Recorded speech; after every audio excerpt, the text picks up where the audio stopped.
But anyways, um, speaking of Xbox, Xbox released a mini fridge. It's kind of like your whole Red Bull or Monster mini fridge, but they shaped it in the form of their new console, right? It's like the outside and everything just looks exactly like the black cube, um, which is pretty interesting. I feel like, I always wanted a Red Bull fridge for whatever reason. I don't really drink Red Bull too much. Although I do have one right here that's just always sitting here. I don't know why. But yeah, I just don't drink it that much. Like, this is like full. Like, it's not even opened. But yeah. Honestly, I like Red Bull. Do you honestly like the taste of it? Only when it's ice cold.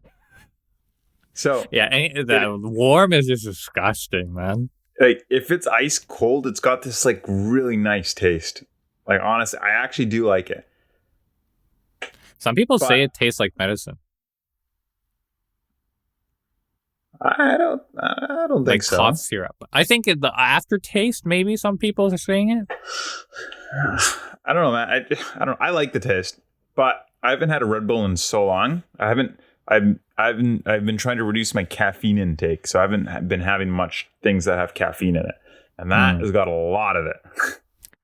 Yeah, and a lot of sugar. I can't even imagine how much sugar. They have the zero sugar one, but it just doesn't taste that good, I think. I don't know. The thing that I find with all these zero sugar drinks and stuff, is it really that much better for you? Because you're using an alternative to sugar. How much better is that alternative? Right? Exactly. So it's like, yeah, okay, too much sugar is bad for you, but okay, we'll get rid of the sugar, but we'll give you something else.